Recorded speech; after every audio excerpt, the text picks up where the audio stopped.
How do you think one of the last knights spent their last moments? Sitting in their luxurious castle, or went out in style fighting? Well, let me tell you about Franz von Sickingen, a man so stubbornly medieval that he carried on living like a knight, while everyone else was moving on to cannons, gunpowder, and early capitalism. They called him the Last Knight, which honestly sounds epic, but in reality, it meant he was the last guy refusing to admit that the Middle Ages were over. Like when your granddad refuses to use Google Maps and insists he brings his atlas because it still does the job just fine. Franz wasn't some fantasy knight out of a fairy tale either. He was a proper German warlord with debts, politics, and a taste for violence. He lived in the early 1500s, when knights were still around, but they were less shining armour and more armed landlords with a superiority complex.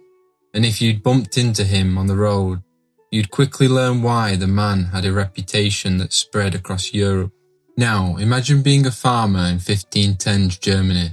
You've just about survived another winter, and you hear horses in the distance. It's Sickingen's men. Your stomach drops. Why? Because Franz was famous for Feder, basically legalised raids. He'd declared a feud, roll up with his armoured mates, burn your stuff, nick your grain, and call it justice. It was like getting mugged but with paperwork. One unlucky chap left us a record of it, saying Franz's horsemen rode in, smashed his doors, and hauled him out like a sack of potatoes.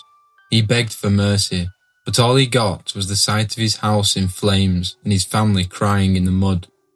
Franz, on the other hand, would stand there, calm as a cucumber, probably polishing his gauntlet while muttering something like, "Don't take it personally, it's just business." The thing is, he wasn't just some thug, he was also loaded.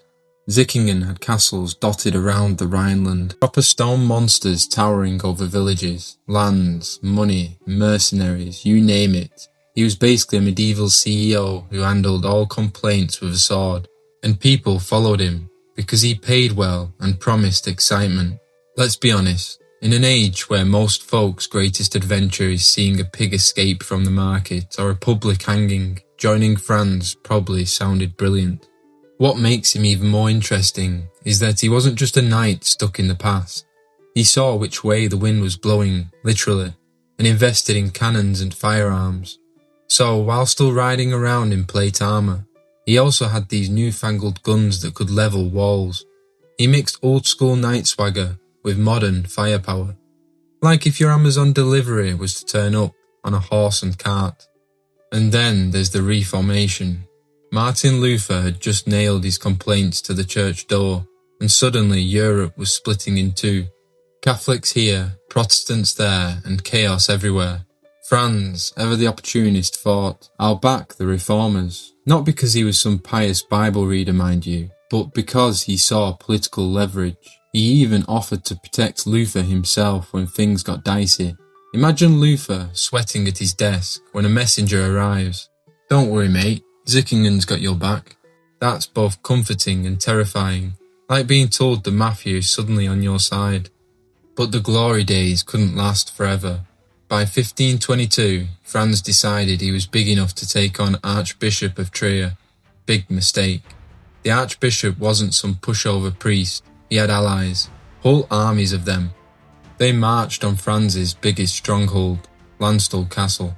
Imagine being a soldier there, the ground shaking under cannon fire, smoke choking the air, the sound of stone cracking as the walls splintered. Franz, true to his knightly image, refused to run. He was seen on the battlements in full armour, shouting orders with his sword in hand.